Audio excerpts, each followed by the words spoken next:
Boa noite. Eu sou Caju Almeida, sou ex-diretora da Uni da gestão 2017-2019. Nós estamos iniciando mais uma rodada de discussão do ciclo de debate A Uni e o PT, História e Futuro. Hoje nós temos como tema os anos 90, a resistência aos governos neoliberais. Esse webinário é uma iniciativa da Fundação Perseu Abramo, através da Diretoria de Formação. Na live de hoje, a gente vai ter como convidados Daniela Matos, que é servidora judiciária federal e foi diretora da Uni na gestão 99 e 2001. Penildon Silva, professor da UFBA, que foi diretor da Uni na gestão 93 e 96. Ademário Costa, cientista social, vice-presidente da Uni, gestão 2001-2003. E Darlan Montenegro, historiador e professor da UFRJ e diretor da Uni na gestão 92-95.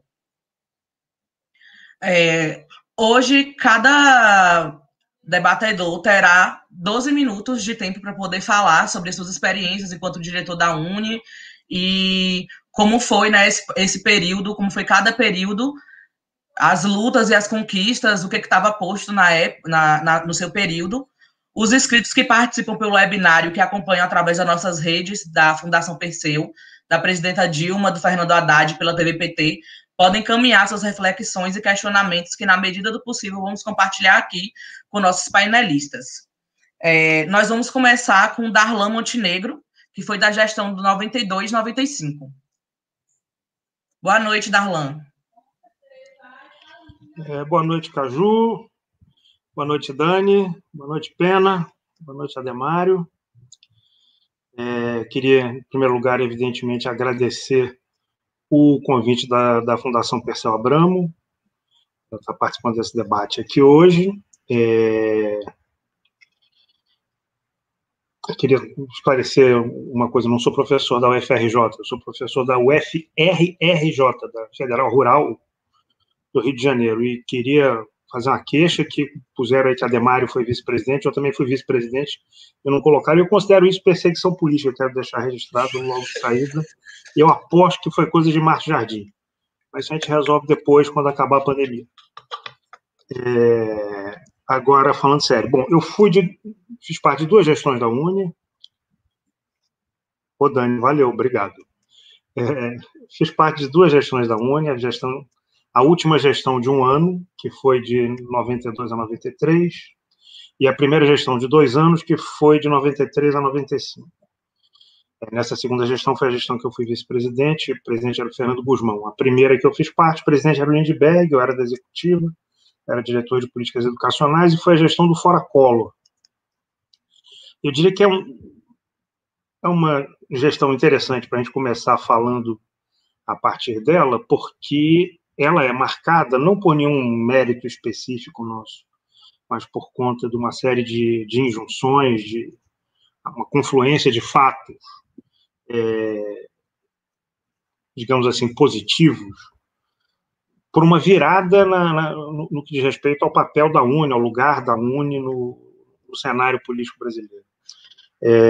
A gente viveu muitos anos de um movimento estudantil meio parado, meio colocado para um segundo plano, meio relegado a uma situação mais ou menos de paralisia. Você tinha manifestações, uma manifestação grande durante, sei lá, a década de 80 e até o início da década de 90, era uma manifestação com 10 mil pessoas, 20 mil pessoas, era um negócio assim, gigantesco.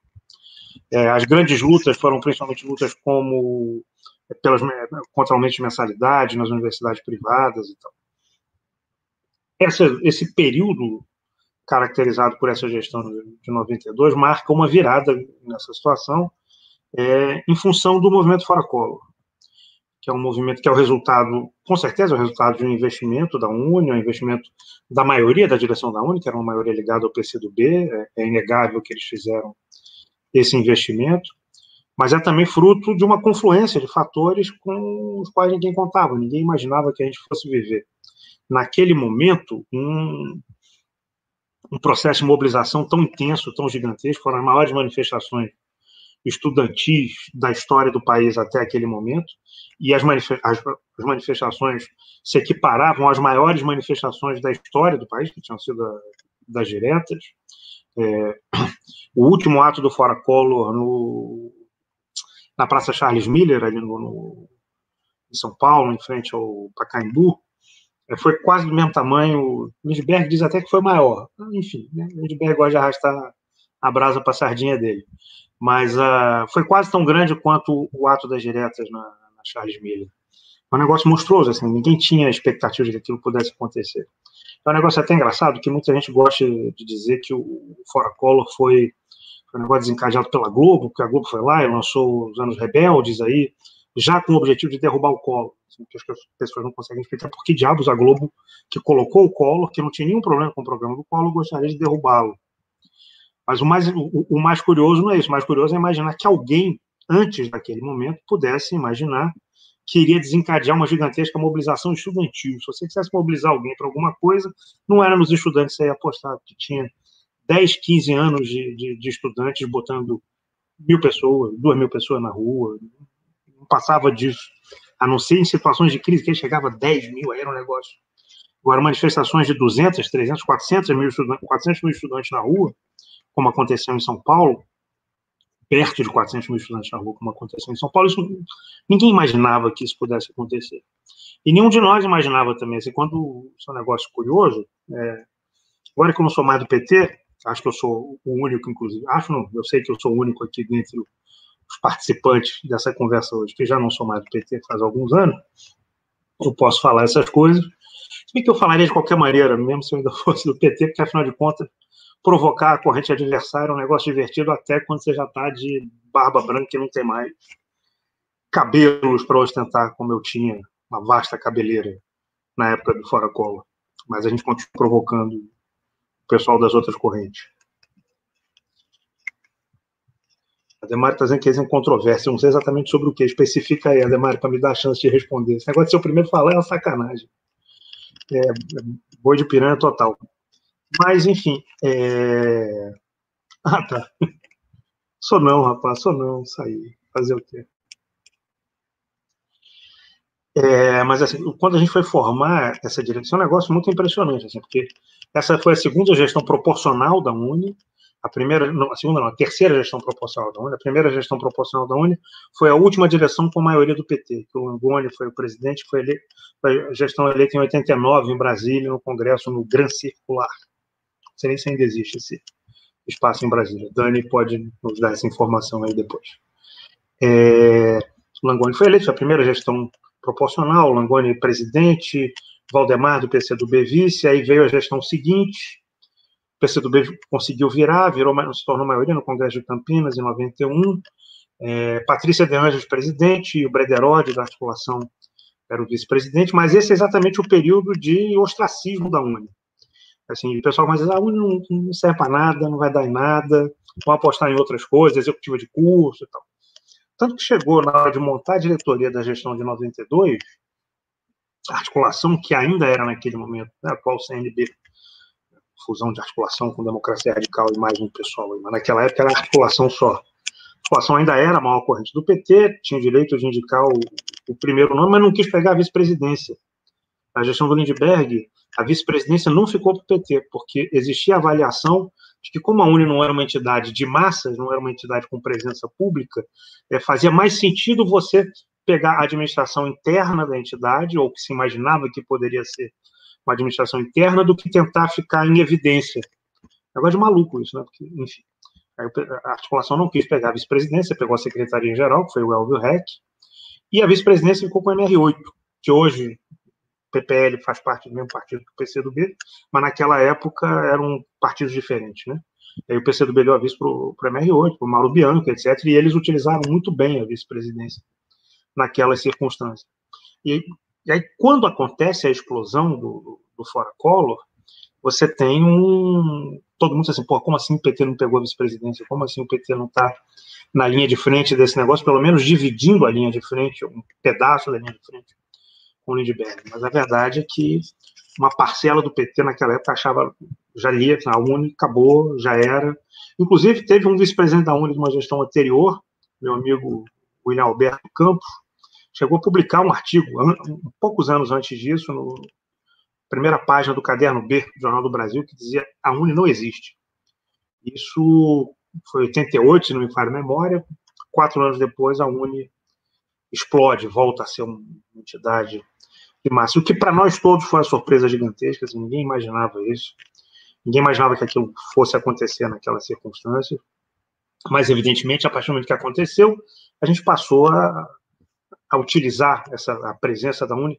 Assim, se é verdade que a Globo não fez os Anos Rebeldes para ajudar a mobilizar estudantes contra o Collor, por outro lado, nós da UNE utilizamos sistematicamente o clima criado pelos Anos Rebeldes para mobilizar. Assim, não foi uma ideia da Globo, foi uma ideia da própria UNE colar uma coisa na outra. Né? O primeiro grande ato do Fora Collor, que foi 11 de agosto, você tinha um cartaz, ideia do André Bezerra, se não me falha a memória, que era Anos Rebeldes, próximo capítulo. E aí toda a manifestação do Fora Collor tocava Alegria, Alegria, do Caetano, que era o tema de abertura do seriado. Então essa primeira gestão da qual eu participei foi a gestão em que todo mundo tomou um susto, e aí todo mundo quis voltar para a UNE. E aí todo mundo voltou a achar a UNE importante, está perto de concluir. Né? Posso ter um minutinho para concluir? Beleza? Essa segunda gestão, aí todo mundo voltou para a UNE. Aí a Democracia Radical botou seu grande quadro, que era o Pena naquela época, na diretoria da UNE. A gente brigava pra cacete, a gente não concordava em praticamente nada. Imagino que hoje a gente concorde bem mais do que a gente concordava 25, 26 anos atrás. Disputou-se a vice-presidência, no final das contas acabou ficando comigo, mas durante um tempo o indicado foi um conterrâneo de Pena e de Ademário, que foi o Xambinho, que eu já não tenho notícias dele há muitos anos, mas aí num ano e meio final da gestão, eu acabei ficando na vice-presidência.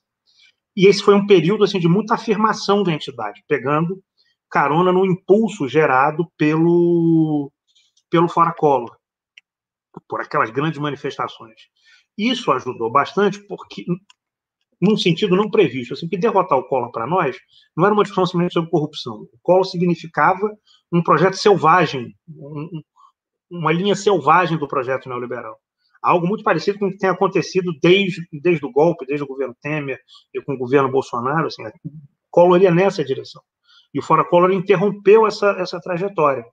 Mas o projeto neoliberal foi retomado com o Fernando Henrique. E a popularidade que a UNE tinha adquirido no período anterior, com o Fora Collor, ajudou o movimento estudantil a ser um dos principais protagonistas da oposição ao governo Fernando Henrique.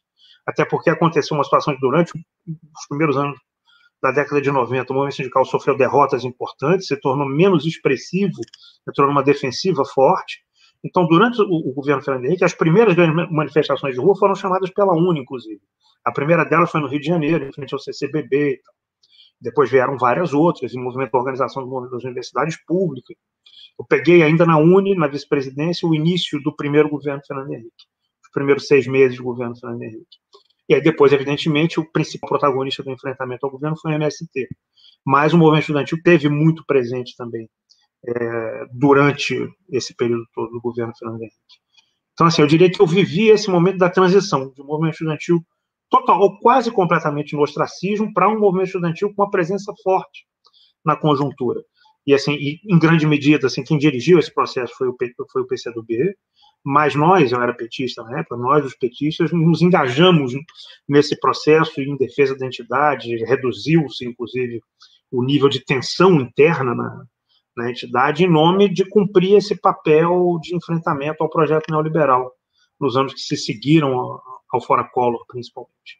Pelo menos até 97, a gente andou mais ou menos em paz no movimento estudantil. Aí, em 97, a coisa desandou um bocadinho. Mas isso é uma outra história. A Dani já está brigando comigo por causa de 97, o Julian não está aqui, senão ele estaria brigando mais ainda comigo por causa de 97. Imagino que a Demário também esteja pé da vida comigo até hoje por causa de 97, mas enfim, isso a gente resolve um dia numa mesa de bar. Obrigado. Muito obrigada, Darlan.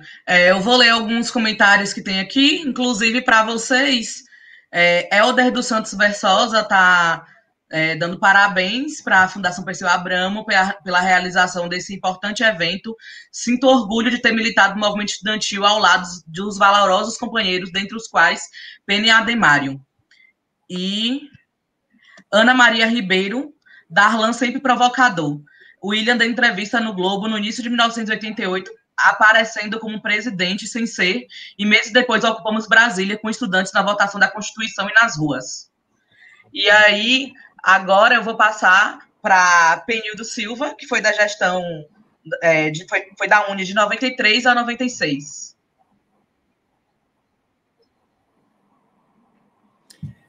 Bem, em primeiro lugar, boa noite a todos, boa noite a todas. Acho que vocês estão me ouvindo, correto? E dizer que é um grande prazer estar aqui. Eu queria dizer que é um grande prazer estar aqui com a Demário, com a Daniele, com o Caju, com o Darlan. Como o Darlan falou, nós somos grandes opositores dentro do movimento estudantil universitário, mas isso foi um processo de aprendizagem muito rico, né? Eu me formei em comunicação, mas depois fazendo mestrado e doutorado em educação, nós estudamos o papel fundamental que os movimentos sociais têm no processo de formação, de educação não formal da sociedade brasileira. Então, eu considero que eu hoje sou o resultado desse processo de embates, de construções coletivas, e dizer que é um grande prazer estar aqui com todos vocês reunidos nessa noite. Acho que é importante que nós façamos esse registro histórico e que, a partir daqui, a gente possa elaborar mais. Queria também registrar o agradecimento especial ao companheiro Márcio Jardim, da Fundação Pessoa Abramo, que fez esse nosso encontro aqui possível, né? Fazer o registro também do companheiro Helder Versosa, nosso companheiro aqui da Bahia. E eu queria, na verdade, acrescentar alguns pontos àquilo que Darlan colocou, né? Eu não tenho absolutamente nenhuma discordância com ele, bem diferente de 25 anos atrás, quando a gente, mesmo sem ter discordância, inventava alguma. Em primeiro lugar, né? A questão do fora Collor, né? Eu gosto muito de me lembrar do Eric Hobsbawm, que ele fala muito sobre o curto século XX. Né? Ele identifica o século XX não cronológico, mas o histórico, entre 1917, 1989 e 1991. Entre a Revolução Russa e a queda do Muro de Berlim ou a dissolução da União Soviética. E, realmente, o século XX, ou esse curto século XX, como o Hobsbawm gostava de nomeá-lo, ele tinha razão de ser, porque, na verdade, todo esse curto século XX foi norteado, foi caracterizado por alguns traços assim, bastante específicos, como a contraposição do socialismo, mesmo que seja o socialismo real com o capitalismo, e assim por diante. Eu acho que nós, em 1992, quando entramos no movimento estudantil mais geral, em 92 eu ainda era do DCE, da Universidade Federal da Bahia, em 93 eu entrei na Uni, nós estávamos participando da chamada longa década de 80, em contraposição ao curto século XX. Eu considero, aqui eu estou com a licença poética histórica, Darlan, que a longa década de 80 começa em 1978, com aquelas manifestações no ABC Paulista, dos operários do ABC Paulista, e se estende durante toda a década de 80 com o fortalecimento do movimento sindical, com a afirmação não somente do movimento sindical no ABC Paulista, mas também em todas as categorias, a criação da CUT, a criação do PT, mas ela se estende até 1992. Por quê? Porque nesse momento nós temos a dissolução do regime militar, a constituição de uma Assembleia Nacional Constituinte, a promulgação da Constituição de 1988, que eram momentos históricos onde existia uma ascensão do movimento social e onde uma determinada hegemonia estava em crise, que é aquela hegemonia do regime militar, e outra hegemonia ainda não estava estabelecida. E o Fora Collor, em 1992, acabou sendo o último momento onde você não tinha uma hegemonia política, ideológica, do ponto de vista histórico, como Gramsci diria, estabelecida. A partir de 93 e 94, nós temos com o governo Itamar e com a eleição de Fernando Henrique, a constituição de um novo bloco histórico e a consolidação por Fernando Henrique, com muito mais competência do que por Collor, de um projeto que é neoliberal, que tinha hegemonia política, que tinha maioria no Congresso, que tinha estabilidade política para poder implementar seu programa, diferentemente dos momentos anteriores, onde nós tínhamos uma ascensão do movimento social, seja do movimento sindical, do movimento popular e também do movimento estudantil, como foi em 1992, e você não tinha uma definição muito clara de quem estava hegemônico nesse processo político. Então, esse foi o nosso momento histórico, foi um momento histórico de transição. É um momento também de resistência do neoliberalismo, e é um momento que eu queria salientar, difícil de resistência ao neoliberalismo, porque concomitantemente era um momento de resistência ao neoliberalismo com a crise do socialismo real. Então, nós sofríamos ataques de todos os lados, que diziam que o capitalismo era a solução final, que nós chegamos ao fim da história. Então, foi um momento interessante em que nós, no movimento estudantil, acabamos ocupando uma trincheira bastante específica, não somente de resistência ao neoliberalismo, mas de resistência a esse discurso hegemônico do fim da história. E que, ao mesmo tempo, eu considero que nós, que na época todos éramos do PT, mas ainda sou do PT, nós acabamos dando uma contribuição ao movimento estudantil muito específica. Por exemplo, naquela época, quem trazia as pautas do movimento feminista, quem trazia as pautas do movimento negro, ou do movimento antirracista, quem trazia as pautas até do movimento anti-homofóbico, éramos nós. Nós tínhamos um movimento estudantil ainda muito careta. Eu acho que nós fomos responsáveis por dar uma grande contribuição para o movimento estudantil, deixar de ser tão careta e analisar algumas temáticas que não estavam inscritas naquela luta de classes tradicional. E, ao mesmo tempo que nós apresentamos essas novas pautas, nós apresentamos uma nova forma de organização, que o Darlan colocou anteriormente, que eram as executivas de curso. Ou seja, os estudantes não somente se mobilizavam em cima das pautas políticas gerais, mas se mobilizavam em cima da qualidade do ensino, no seu curso específico, do perfil do egresso do seu curso, do tipo de formação que estavam tendo na universidade. Isso foi extremamente rico. Eu me lembro, por exemplo, que a FEAB, a Federação dos Estudantes de Agronomia do Brasil, era extremamente forte. A Enecos, que era a minha executiva nacional de comunicação social, também extremamente forte. As executivas acabavam reunindo 3.000 a 4.000 pessoas em seus encontros, e eram extremamente representativas e contribuíram muito para essa pluralização, essa diversidade do movimento estudantil. E essa nova forma de organização das executivas de curso acabou trazendo um debate sobre a universidade muito importante. Não que fosse a primeira vez que esse debate estivesse colocado. Se nós nos lembrarmos do primeiro seminário de reforma universitária da UNE, em 1961, que ocorreu em Salvador, que daí resultou a Carta de Salvador, com uma série de propostas para a reforma universitária, nós vemos que a UNE já tinha uma preocupação com a discussão sobre o papel da universidade, tanto é que a reforma universitária fez parte do rol de reformas de base que acabaram embalando os movimentos sociais no início da década de 1960.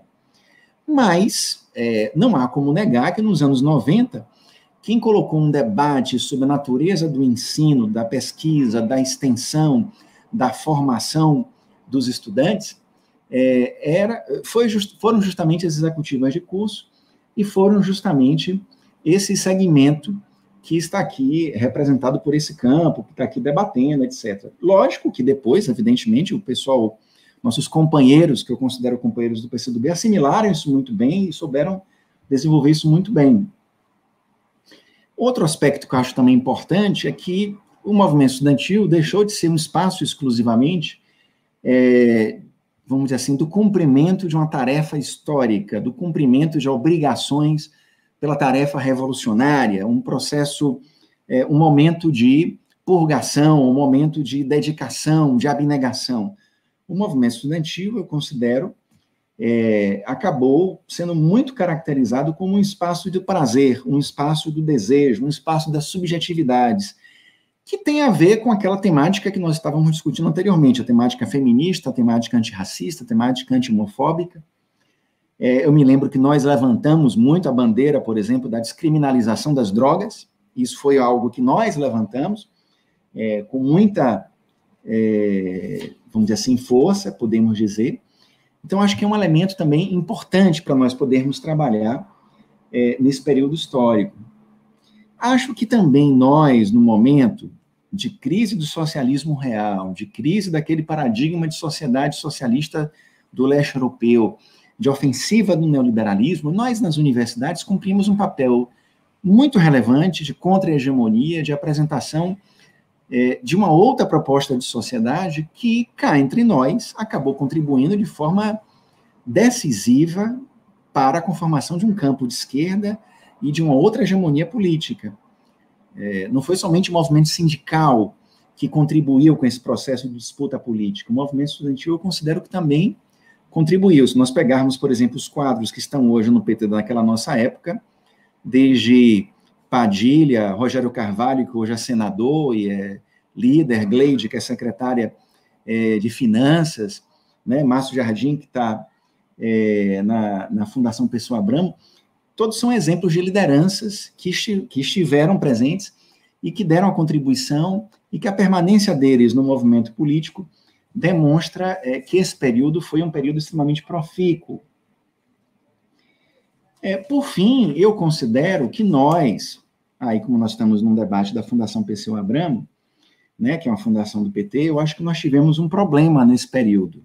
Né? Não estou somente aqui colocando um aspecto laudatório, né? Ou seja, naquela época nós tivemos muitas disputas internas que acabaram influenciando sobre a disputa externa.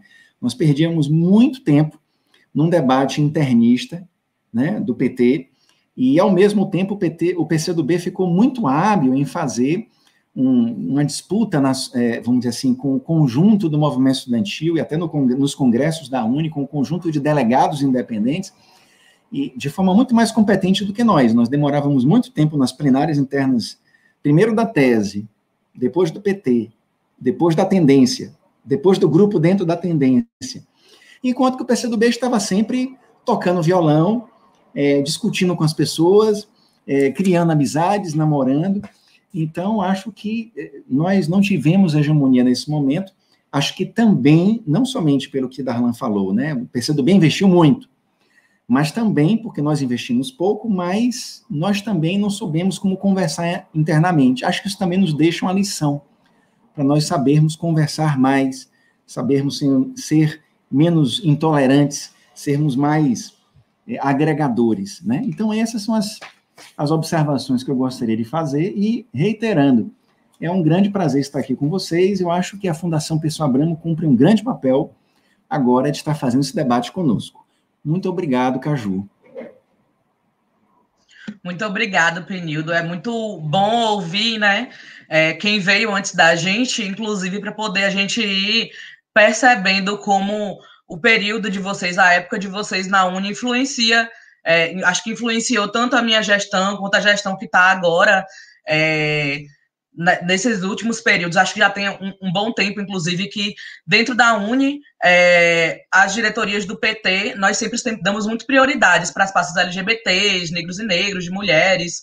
A gente está sempre pegando ali a cadeira principal, porque são lutas que são importantes, né? E aí é bom a gente ouvir e entender, e saber de quando isso surgiu, inclusive, né? Quando você fala que existia uma atenção maior para essas questões, né? Tem um pessoal aqui que eu acho que é da época de vocês, inclusive, foram companheiros de vocês, que estão aqui comentando. Vitor Salazar mandou boa noite, abraços aos amigos e grandes companheiros. Dora Gadelha. Vitor, abração. Dora Gadelha, Letícia Celestino, saudações petistas. E aí, Cláudio Langoni, na minha época, a turma do PCdoB era bem caretinha. E por aí tem vários moçados velhos estão por aqui assistindo vocês. E aí por aí tem vários outros comentários que a gente vai lendo ao longo da live, né? E agora eu vou passar para Daniela Matos, que foi da gestão 99-2001. Boa noite, Daniela. Ei, Caju, boa noite Darlan, Denário, Pena. Dizer para a Fundação que é um gol de placa, né, que eles fizeram chamando esse ciclo de debates. Está sendo muito bacana, eu acompanhei todos os que eu pude. está sendo muito legal. Acho que espero que a turma que milita hoje no movimento estudantil possa estar assistindo, acompanhando tudo. Eu fiz Direito na Federal de Juiz de Fora, entrei para o DCE em 96, e o primeiro congresso da UNE que eu participo é esse de 97, que o Darlan comentou, e não tem ninguém da época aqui hoje, foi meu primeiro congresso. Eu fui eleita em 99, diretora de Relações Internacionais. Eu vou tentar, eu não sei se eu vou conseguir falar sobre tudo, mas eu queria falar um pouco sobre 3 eixos, a situação do país e das universidades naquele período, e aí vou falar um pouco também de 97, porque eu acho que é um período muito importante para o movimento estudantil, e se der tempo, também sobre as relações internacionais. Então, eu pego um período do governo Fernando Henrique e todo o governo Fernando Henrique, o segundo governo Fernando Henrique. A situação mundial é conflagrada esse período, né? Você tem inúmeras guerras ali, Balcãs e tal, a quebradeira dos tigres asiáticos, um neoliberalismo muito pesado, né? Assim, a América Latina sofrendo muito com os governos neoliberais, o mundo inteiro, a terceira via que não era, que aplica, né, os preceitos neoliberais e tal. No Brasil, o Darlan falou do Collor, como ele entra pesado, né, com essa agenda neoliberal logo no início do governo dele, e com a queda dele, o Itamar tenta fazer um governo mais de conciliação, ainda aplicando algumas medidas, mas muito menor, né. Com a eleição do Fernando Henrique, ele volta a aprofundar a aplicação desse projeto, né, e as universidades sofrem muito. O primeiro governo dele, você tem todo o projeto de privatizações. Eu acho que uma das lutas muito importantes naquele período, que é em 97, é a luta em defesa da Vale do Rio Doce, que para a gente no movimento estudantil, né, era uma luta pela soberania nacional e tal. Os atos do Rio de Janeiro eram gigantescos, eram muita luta de rua, luta mesmo, né, atos gigantescos e com muita... os pregões eram cancelados de última hora por causa de medida de segurança e tal. Você tem uma dívida externa que está explodindo, o FMI entrando sempre com medidas e planos, e o Fernando Henrique aceitando tudo. E no final dos anos 90, a gente mantendo aí muita luta de rua, mas eu acho que tem uma coisa que marca ali o final dos anos 90, que é a Marcha dos 100 mil em Brasília, né? Que é organizada por aquele Fórum Nacional de Lutas por Trabalho, Terra e Cidadania, e a gente ocupa Brasília, que é onde eu moro hoje. Eu nunca vi Brasília com tanta gente, com uma manifestação tão gigante, em defesa dessa pauta de terra, trabalho e cidadania, como o Darlan já disse, com o MST muito à frente disso, né? É um período em que, dentro do movimento estudantil mesmo, a nossa pauta de apoio, de solidariedade ao MST era muito forte. Nas universidades, a gente teve... Eu não vou dizer que o Paulo Renato foi o ministro mais famoso da educação, porque eu acho que o Haddad foi depois, né? Mas o Paulo Renato foi ministro, acho que todo o governo, um cara que vinha de universidade e que assim, já começa aplicando um desmonte do sistema público de ensino superior muito forte. Ataque à pesquisa e extensão, vários projetos de lei, assim, a gente falava que era a cartilha do Banco Mundial, né, sendo aplicada aqui. Então, assim, uma nova lei de diretrizes e bases, o Provão, que era um programa para ranquear as universidades, que a gente faria a prova no final do curso de ranqueamento das universidades, uma lei que impedia a eleição paritária, o projeto de autonomia universitária, a possibilidade de cobrança de mensalidade nas universidades, né? Em 98, eu vou falar depois de uma greve muito importante que acontece em 98, mas em outro momento. Mas, em 98, a UFRJ, a universidade mais importante do país, e o Darlan devia estar lá nessa época, fazendo mestrado ou doutorado, a UFRJ sofre uma intervenção. Acho importante falar isso por conta do que a gente vive hoje, né? O professor Aloysio Teixeira, que teve o dobro de votos no segundo colocado, não foi nomeado, e quem é nomeado é o Vilhena, um interventor. Isso logo depois dessa greve de 98, a reitoria ficou ocupada por meses e tal. Eu acho importante falar isso porque a gente está passando, hoje acho que a gente tem 16 instituições federais no Brasil, né, com a intervenção. Eu acho importante dizer que na UFERSA, que é a Universidade Federal do Semiárido em Mossoró, no Rio Grande do Norte, a turma está sofrendo uma perseguição, a gente tem uma dirigente estudantil que foi convocada pela Polícia Federal porque a interventora denunciou-a por organização criminosa, o MPF já arquivou e vai denunciar essa interventora por denunciação caluniosa, mas é muito importante que se forme uma rede não só de solidariedade a quem está no combate direto a essas intervenções, mas também contra essas intervenções. Eu não tenho visto absolutamente nada da UNE nesse período no que tange a essa situação. Então, assim, o Paulo Renato, e aí é interessante, assim, tem várias situações em que o Paulo Renato, ele é cercado dentro das universidades pelos servidores, professores e estudantes, principalmente, então ele passa por situações vexaminosas, assim, na Federal de Viçosa, na Federal de Ouro Preto, que ele fica preso nas instalações e não consegue sair, e os reitores também faziam muita oposição na época. Então, assim, é uma época muito interessante nesse debate dentro da universidade também. No movimento estudantil, tem o CONEB de 97, que é quando eu começo a participar de atividade nacional. Tem, acho que, duas coisas muito importantes. O Pena falou bastante sobre a questão das executivas e federações de curso.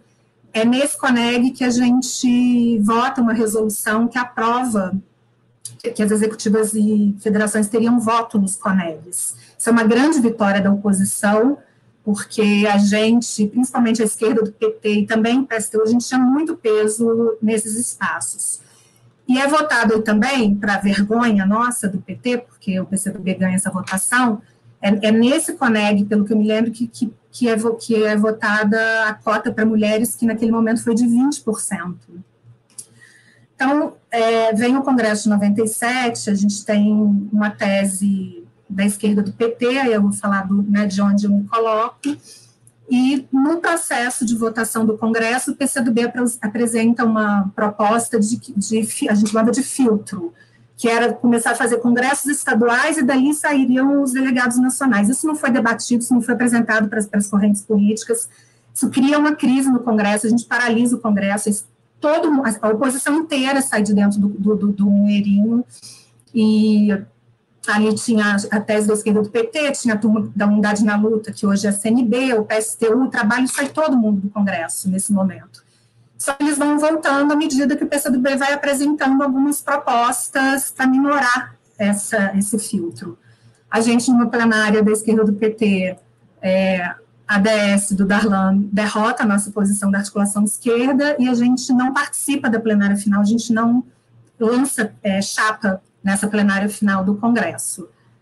Tem queima de crachá, é uma cena dantesca.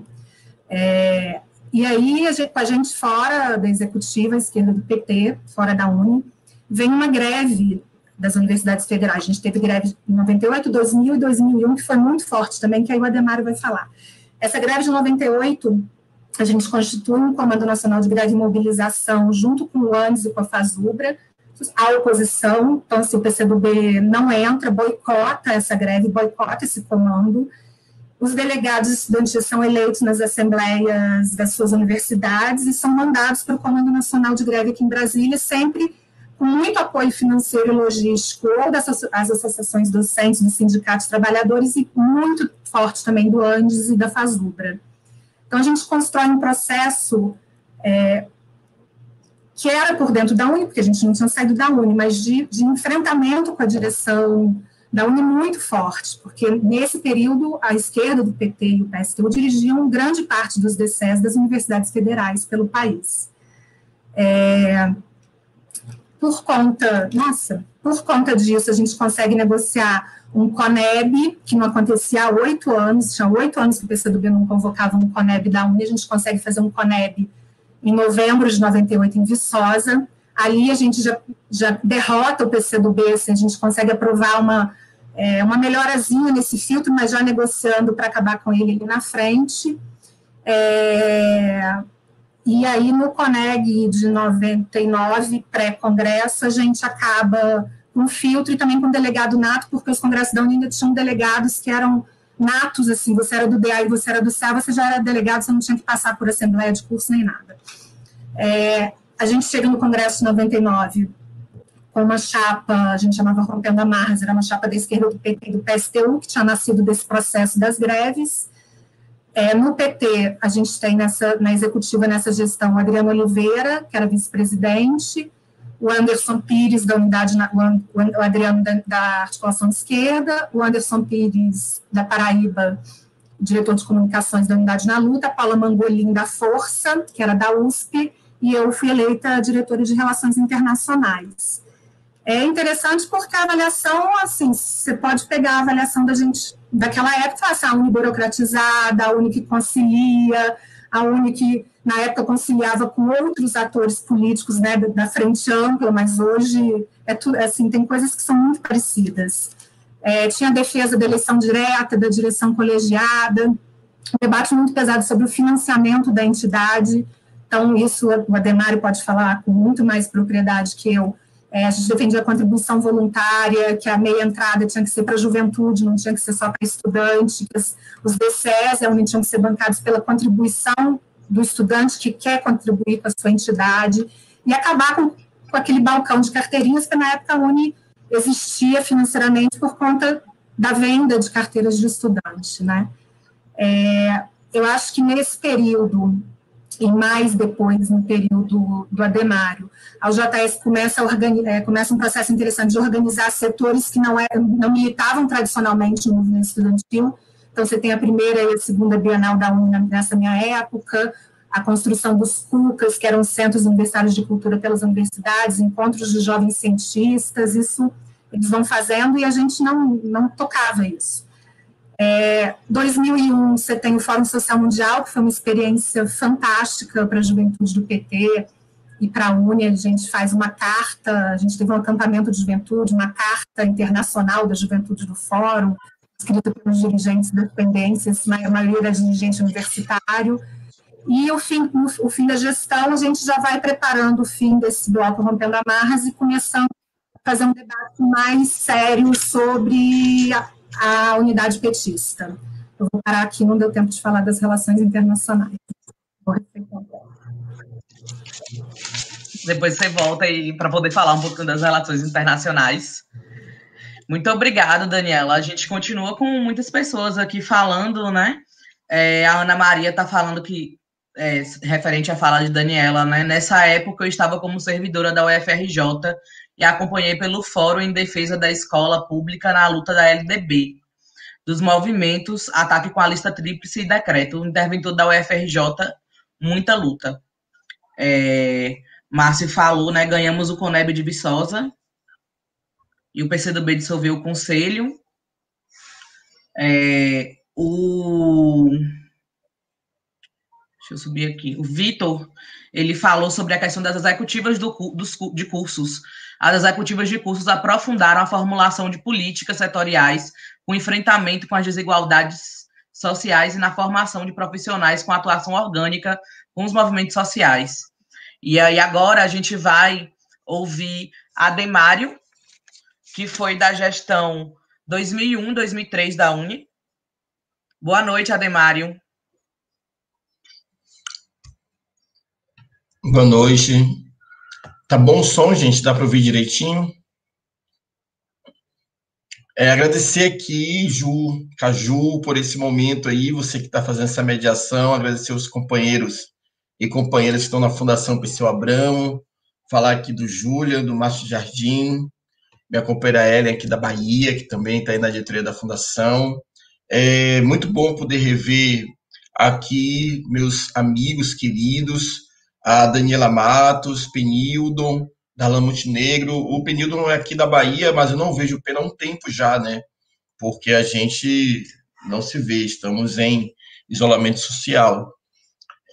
Dizer para vocês que para mim é importante fazer esse debate. Eu tenho, assim, um mosaico de histórias que dizem respeito a como eu me formei até chegar à executiva da UNE. Dani está aqui, Dani foi minha dirigenta, coordenadora política aí da nossa ação da juventude da articulação de esquerda, que impulsionava a tese Reconquistar a UNE, que elegeu sucessivamente os vice-presidentes da UNE desde 95 até 2003, se eu não me engano. Então, foi uma geração inteira de vice-presidentes da UNE pelo PT, que foram formados e constituídos a partir de uma concepção de juventude, uma concepção de movimento estudantil.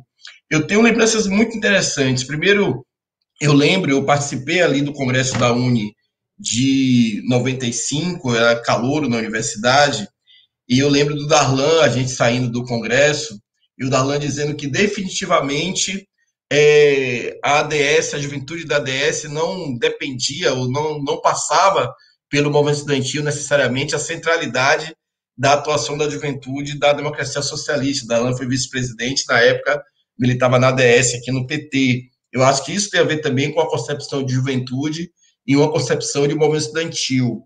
Aqui no estado da Bahia, eu entrei na articulação de esquerda, que era um racha do campo majoritário, da antiga articulação, e companheiros que foram da geração em fio, como o Biratan Félix, como Helder Vessosa, Adriano Romariz e Penildo, foram pessoas que tinham um campo assim, de interseção na nossa vida política. Nós todos éramos muito próximos juntos do mandato do deputado federal Jacques Wagner, e essa geração me formou muito, porque eu aprendi muito sobre executiva de custo, aprendi a estudar sobre executivas de custo, aprendi a estudar sobre a história das 3 gestões do PT da UNE. Então, a história do que o PT compreendia, da importância da UNE estar ao lado dos trabalhadores, era algo muito importante, foi algo muito importante na minha formação política, como também a compreensão da importância do debate que as executivas de curso faziam e como elas foram constituídas, né?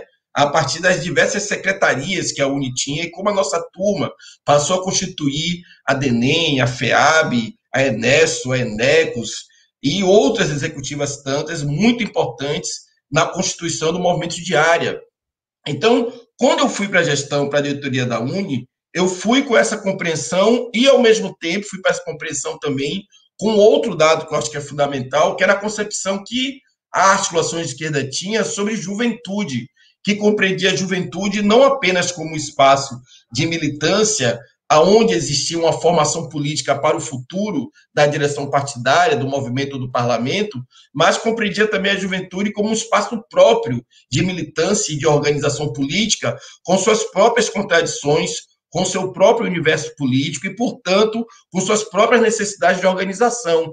Somado a isso, também a concepção de movimento estudantil, a compreensão do ME como um movimento social, como um movimento próprio, com características próprias, como um movimento transitório, um movimento pluriclassista e, ao mesmo tempo, um movimento com pauta própria. Então, eu já entrei na direção da UNE compreendendo o movimento, e como movimento de massas, né, cíclico e, ao mesmo tempo, de massas.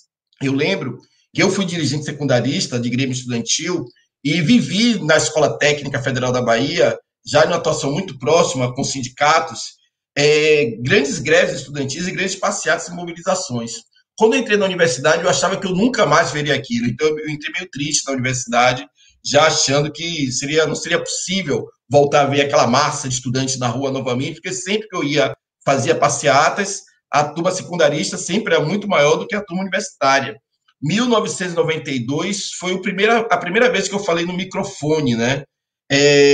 Eu falei no microfone pela primeira vez em 92, uma passeata do Fora Cola. Eu lembro que eu falei a primeira vez no microfone e saí correndo para me esconder atrás do carro de som, morrendo de vergonha. Eu não queria que ninguém soubesse que quem tinha puxado aquela palavra de ordem tinha sido eu, de tanta vergonha que eu fiquei. Mal imaginaria que anos depois estaria brigando pelo microfone, não queria mais largar. O que eu acho que é importante também falar sobre esse período? Eu fui o primeiro diretor de combate ao racismo da União Nacional dos Estudantes. Eu fui da gestão da Dani, a gestão do Adriano Oliveira como vice-presidente da UNE, a gestão de 99 até 2001, foi a minha primeira gestão da UNE, então eu passei 4 anos na gestão da UNE. Lembro de 97, eu não fui para o Congresso da UNE em 97, mas sei que Darlan articulou ali a derrota da nossa posição política, e a esquerda do PT se retirou do Congresso da UNE, né? Terrível erro histórico, se retirar do Congresso da UNE e não participar da gestão. Também lembro da importância do que significou a greve nacional dos estudantes de 98. Acho que a greve de 98, naquele combate ao neoliberalismo e o combate ao sucateamento das universidades, que eu acho que tem algumas marcas desse período neoliberal, do Fernando Henrique com o Paulo Renato à frente, sobre a universidade, são fundamentais. Primeiro, o debate do financiamento da universidade, o debate sobre as fundações privadas ocuparem cada vez mais espaço dentro da universidade pública e constituindo verdadeiros feudos dentro da universidade, passarem a dirigir a universidade a partir da grana mesmo, da força econômica dentro da universidade. O debate sobre a função social da universidade, que era o nosso debate, apresentando que a universidade tinha que ter uma função social, não só do ponto de vista de incorporar cada vez mais as classes trabalhadoras e as diversas juventudes para dentro da universidade, como também da universidade ter uma função para a sociedade, não no sentido de fazer a universidade para o mercado, mas a universidade que se preocupasse com o desenvolvimento social. Então, esse debate é um debate muito forte, de concepção mesmo, que a gente defendia em relação à universidade pública. O debate da avaliação da universidade, que era muito importante nesse sentido, acho que a Enecos teve um papel fundamental, a DENEM também, no sentido de desenvolver uma concepção para nós de avaliação de universidade e nos fornecer instrumentos para poder combater o Provão. Tivemos uma experiência muito importante, que foi o plebiscito do Provão. E quando, em 99, na minha primeira gestão da UNE, como diretor de combate ao racismo, eu já avalio que foi uma gestão importante, uma gestão de massas, exitosa. Tinha o Adson do PCdoB, que era o presidente, o Adriano o vice-presidente, e a esquerda do PT, com o PSTU, nesse bloco, que era o Rompendo Amarras, o Adriano já desempenhava um papel importante de combatividade, de tensionar a UNE para o combate político, com uma avaliação da importância do Fórum FHC como a linha mestra de organização dos estudantes no Brasil, identificando o Paulo Renato como inimigo número 1 da educação, e aquela linha de enfrentamento, de ocupação, de mobilização social, de jogar ovo nos ministros, de levar a UNE, de fato, para uma posição mais radicalizada. Foi nesse sentido, por exemplo, que nós construímos, naquela gestão, a mobilização em torno do Brasil Outros 500, né, que foi a mobilização contra a FHC, que fez aqui na Bahia um espetáculo da colonização no Brasil, com o presidente de Portugal, e nós, os estudantes do Brasil inteiro, construímos uma aliança popular, estudantil, indígena, né, que conseguiu, negra, que jogou água no chope da festa do FHC e destruiu, de fato, aquele conceito neocolonial que ele queria apresentar. Acho que foi importante o papel da UNE nesse período. Eu, antes de assumir a vice-presidência da UNE, fui candidato da tese Reconquistar a UNE para a presidência da entidade. Nessa aliança ainda, a última chapa da esquerda do PT com o PSTU, eu fui eleito vice-presidente. Naquele ano, nós já tivemos uma luta nacional importante da UNE, que foi aquela luta contra, nessa linha ainda de resgate do que foi o Fora Collor, que foi a linha de enfrentar os diversos governos neoliberais que existiam nos estados, nas capitais também, e de promover grandes mobilizações de massa contra esses governos, ainda pegando um forte apelo da ética da política, mas de contestação, já com o espírito de derrotar o neoliberalismo.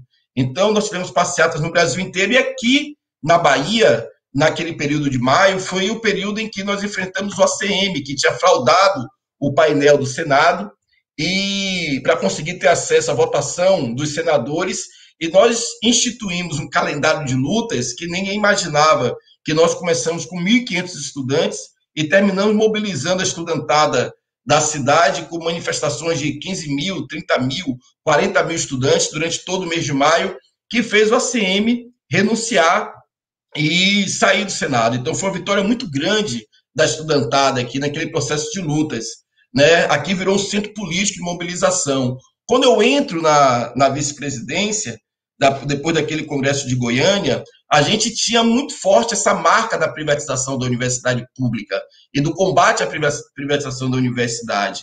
E tinha um eixo central nesse combate da privatização, que é o eixo do financiamento. uma das determinações do governo federal era a determinação de impedir que as universidades tivessem política de assistência estudantil. Então, além das universidades federais estarem caindo aos pedaços, quebrando mesmo as construções das universidades, os auditórios, os pátios, os elevadores, os laboratórios, né, estavam fechando. Tem uma cena clássica, que são os estudantes de odontologia da UFBA, indo até Silvio Santos, até as portas da esperança, para conseguir reativar o elevador do curso, e o início do debate de cobrança de mensalidades. Então, assim, tinha uma determinação de impedir que as universidades tivessem assistência estudantil. Então, não podia ter verba para assistência estudantil. Todo o Programa Nacional de Assistência Estudantil foi cassado pelo governo Fernando Henrique Cardoso. E esse debate de assistência se tornou um debate muito fundamental, que fez eclodir uma greve nacional de estudantes, uma greve forte, e que foi consequência da greve de 98. E nessa greve, falta um minuto, né? E nessa greve, o que eu acho que tem de diferente e fundamental em relação a 98? É o fato de que o PCdoB teve que aprovar, na executiva da Uni, né, numa reunião da diretoria da Uni, com a presença dos DCEs e de mais de uma dezena de executivos de curso, o Comando Nacional de Greve. Ele foi instituído dessa forma. E teve que aprovar também que os DCEs votavam no comando de greve, junto com a diretoria da Uni. Eu lembro que, para concluir essa parte aqui, que eu tive que negociar com o coordenador de fração do PCdoB, porque a aprovação do comando de greve era inevitável. Então, nós negociamos com eles o seguinte: nós não vamos votar com vocês, vamos votar, inclusive, para que executivas de curso possam votar no comando de greve, mas, se vocês votarem e garantirem que os DCEs votem, a gente pode participar do comando e construir uma greve unificada. O PCdoB votou, aprovou o comando de greve, aprovou a participação dos DCEs votando no comando de greve e, para encerrar aí a história, o comando de greve dirigiu a Uni durante 3, 4 meses de luta política de massas. Então, a Uni, nesse período da greve nacional de 2001, foi dirigida pelo Comando Nacional de Greve. O PT teve uma atuação unificada no comando de greve, todas as correntes do PT, inclusive da articulação até o trabalho, participaram de forma unificada do comando de greve. O comando teve pauta política. A gente conseguiu ali, ao final da greve nacional, uma greve nacional que, além das federais, conseguiu trazer algumas particulares para aquela greve, e nós conseguimos instituir uma greve unificada nacional tão forte que, por dentro dela, nós constituímos uma campanha contra a mercantilização da educação. O resultado final dessa história foi uma chapa nacional, uma chapa para o Congresso da Uni, unificada do PT. O PT, no Congresso da Uni de 2003, voltou a ter a sua própria chapa, e teve uma chapa unificada. Se eu me lembro bem, nós saímos ali do mesmo tamanho que o PCdoB daquele Congresso. Tem umas divergências históricas aí sobre a qualidade e o tamanho da aliança que o PT podia fazer naquele Congresso, né? Eu, particularmente, era defensor de uma aliança do PT com todo mundo, para poder derrotar o PCdoB, com o PDT, com o PSB, né? Daí era contra a aliança. E nós chegamos no Congresso do mesmo tamanho que o PCdoB, né? Com a política de massas muito forte, muito ousada, e trazendo de volta como saldo político da gestão as executivas de curso, aí para o pessoal da geração em fio, para dentro da Uni, de volta para a Uni, para voltar a fazer o debate por dentro da entidade. Então, assim, depois do próximo bloco aí, a gente fala mais algumas questões. Muito obrigada, Ademário. Inclusive, quando você começou a falar, começou a aparecer algumas pessoas da Bahia aqui falando com você, ó. Tem Lila Silva, Penildo e Ademário, orgulho. Lorena Miranda falando que você foi o melhor diretor da Uni. Camila Vieira dizendo Enecos, mais importante só para lembrar. Deixa eu ver quem mais apareceu por aqui. Roberto Júnior. Ai, peraí que deu um errinho aqui para mim. Ademário, meu líder. Bom resgate da história. Essa greve de Aí o Olavo Carneiro falou que esta greve de 2001 produziu muitos quadros. Enquanto vocês estavam falando, eu estava aqui pensando, a gente está em processo eleitoral agora, né? E a minha gestão, a gente pegou o processo eleitoral agora de 2018, né? E dentro desse processo eleitoral de 2018 e desse último período, né, da Uni, da minha gestão 2017-2019, das grandes coisas que a juventude do PT cobrava dentro da entidade era um posicionamento pelo Lula livre. E também veio a questão do posicionamento da entidade, da presidência e tudo mais. E aí eu fiquei aqui pensando e queria perguntar para vocês como foi nas eleições de 89, 94, 98, a questão do posicionamento da entidade com a candidatura de Lula para presidente. E aí vocês podem ficar à vontade, quem quiser falar sobre. Mesma ordem? Pode ser, Darlan. Na mesma... E aí tem quanto tempo agora?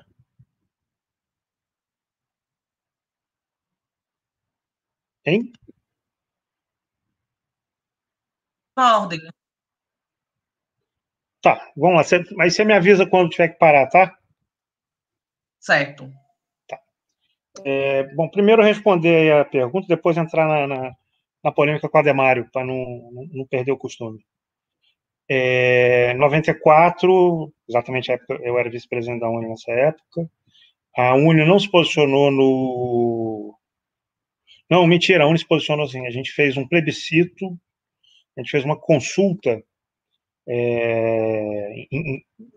nas principais universidades do país e o resultado foi francamente favorável a apoiar o Lula. A gente não decidiu na diretoria. A gente decidiu na diretoria que a gente ia fazer o plebiscito. E eu lembro que eu coordenei o plebiscito, era o vice-presidente, era o cara do PT, né, que estava na linha de frente entre os petistas. E eu lembro que eu organizei o plebiscito junto com a Mira, que era a secretária da UNE. Inclusive, vi outro dia a notícia que ela está morando no Rio Grande do Sul agora. Que era, inclusive, a pessoa que carregava a burocracia da UNE no cotidiano, era a Mira. E em 94, a UNE apoiou o Lula. Não sei como é que foi em 89, o Langoni, se ainda estiver aí assistindo, pode falar para a gente. O Langoni foi eleito no Congresso, né? E o Congresso foi, se não me falha a memória, em novembro. O Congresso foi muito perto das eleições presidenciais de 89. Eu acho, não sei se a UNE tirou posição, eu imagino que não. Não sei se tinha condição política para isso na época. Em 94, a UNE apoiou o Lula por conta do plebiscito que foi realizado. Para não perder a viagem, não perder o costume, assim, eu queria defender, evidentemente, a decisão da esquerda do PT, que era 80% do PT, da bancada do PT naquele congresso, era do nosso campo, do campo da Não Vou Me Adaptar, que juntava DS, Articulação de Esquerda, Força Socialista, Tendência Marxista, e, se não me falha a memória, até a CST estava nesse campo. Não sei se eles chegaram a assinar, Não Vou Me Adaptar, mas eu tenho certeza de que eles saíram da plenária junto com a gente. O Dani está confirmando aqui que a CST estava também. Era o Fabiano, né? Se não me falha a memória. E assim, por que eu acho que a decisão foi acertada? Porque, assim, o PCdoB, primeiro foi acertado porque foi eticamente, é uma palavra horrorosa, mas enfim, não estou conseguindo encontrar outra melhor, foi acertado porque o que o PCdoB fez era inadmissível do ponto de vista político. Você tem um congresso com 3, 4, 5 mil pessoas. Aí você decide que a partir do próximo congresso, o congresso vai ter 500 pessoas, 400 pessoas. Você vai enxugar o congresso, vai transformar ele numa coisa completamente diferente do que ele é, que era um congresso de massas. E aí você decide sem conversar com ninguém, de repente, eu lembro exatamente o que aconteceu. Eu estava o Bento estava na mesa, acompanhando as votações, ele não sabia de nada, o Bento era o vice-presidente da UNE, não fazia ideia de que esse negócio ia ser votado. Assim, eu lembro que eu estava no plenário, no chão do plenário, aí a gente recebe a folha, né, com os temas que vão ser votados, e você já tem 4 dias de congresso. Todas as questões importantes já estão definidas, todo mundo já sabe o que vai ser votado, o que não vai ser votado, etc. Aí chega, no primeiro dia, ou no segundo dia, sei lá, de plenária final, chega uma folha com a pauta de votação de movimento estudantil, e lá está dizendo assim, os congressos vão ser transformados em congressos estaduais, que a gente chama de funil, peneira, enfim, um enxugamento do congresso. Eu peguei a folha, não fazia ideia de quem tinha proposto aquilo, mas sabia que não estava na tese do PCdoB. Aí eu fui conversar com o Alemão, que era o cara que coordenava a intervenção do PCdoB no Congresso naquela época. O Alemão, vem cá, você sabe quem é que está propondo esse negócio aqui? O Alemão falou, a gente. Aí eu tomei um susto, evidentemente, mas como assim vocês não conversaram com ninguém? Mas aí a articulação, tinha vindo na tese da articulação a proposta do filtro. A articulação apresentou, a gente gostou e está bancando. A articulação apresentou, não tem a menor importância. A articulação tinha, sei lá, 50 delegados naquele congresso, era muito pequeno. O que importava é que o PCdoB resolveu bancar aquele negócio sem conversar com ninguém e passar o trator. E assim, se a gente não tivesse se retirado do Congresso, se a gente não tivesse rompido com a diretoria da UNE, a gente continuou reconhecendo a UNE como entidade, mas a gente saiu da diretoria, e não apenas a gente saiu da diretoria, como tudo o que aconteceu de importante no movimento estudantil durante aqueles 2 anos da gestão do Capelli, de 97 até 99, assim, tudo que aconteceu de importante foi dirigido por fora da UNE, foi dirigido pelas universidades federais no enfrentamento com o governo Fernando Henrique. E quem dirigia os DCEs das universidades federais era a esquerda do PT, éramos nós que dirigíamos aqueles DCEs. Se a gente não tivesse feito esse movimento, o Ademar vai dizer que não é verdade, mas é verdade. Se a gente não tivesse feito isso, nunca, quem conhece o PCdoB há muito tempo sabe exatamente como é que funciona, nunca que o PCdoB ia aceitar que um CONEB, primeiro que não ia topar fazer CONEB, se não tivesse aquela circunstância de tensão política. O último CONEB tinha sido em 91. E eles nunca iam aceitar que um CONEB desfizesse uma decisão de Congresso da UNE sobre o filtro. O funil ele foi abolido no CONEB. Nunca que o PCdoB ia aceitar aquilo em condições normais de temperatura e pressão. Só aceitou porque tinha uma ruptura. Porque onde o Capelli botava o pé naquela época, ele era vaiado pelos estudantes. A situação era uma situação muito ruim para ele. Se não, assim, só para fechar, imagina, hoje a gente comemora, a gente vê os congressos da UNE, 7, 8, 9, são milhares de estudantes, é um grande momento, um grande ato de massa do Congresso da UNE. Imagina se o PCdoB tivesse realmente conseguido implementar aquela porcaria daquele funil. Congresso da UNE com 300 estudantes, 400 estudantes, que um troço completamente sem sentido. Quando a gente olha para trás e pensa nisso, é sem sentido. Por isso e por motivos inconfessáveis, que eu não posso falar aqui, mas que Dani sabe, Ademário sabe, eu acho que foi absolutamente justificada a decisão de 97. Desculpa aí ultrapassar o tempo. Eu não vou nem falar nada no final. Em 98, e também a eleição de 2002, mas o Ademário fala melhor, assim, o PCdoB tinha uma política de, pelo menos no primeiro turno, dizer que a UNE não tinha que tomar posição, porque ela representava todos os estudantes do Brasil, e os estudantes do Brasil estavam divididos em muitas candidaturas, então que tinham só que apontar para apoio a candidaturas do campo de centro-esquerda, sei lá, mas nem democrático popular. Então, nunca no primeiro turno apoiava, e chegava no segundo turno, a gente sempre a forceps acabava passando ali numa reunião de diretoria ou de executiva o apoio para o... não, 98 nem tem, né, segundo turno, então eu não lembro direito do CONEG.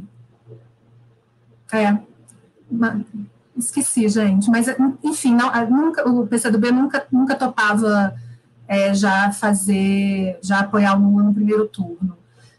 Eu acho que o que leva a gente, uma das coisas que acaba complicando a situação desse bloco rompendo amarras, que era a esquerda do PT com o PSTU, é exatamente esse período pré-eleição de 2002, a gente já construindo, né, assim, como a Ademário fala, esse combate muito ferrenho ao neoliberalismo, ao Fernando Henrique, o Lula ali naquele período crescendo muito nas pesquisas.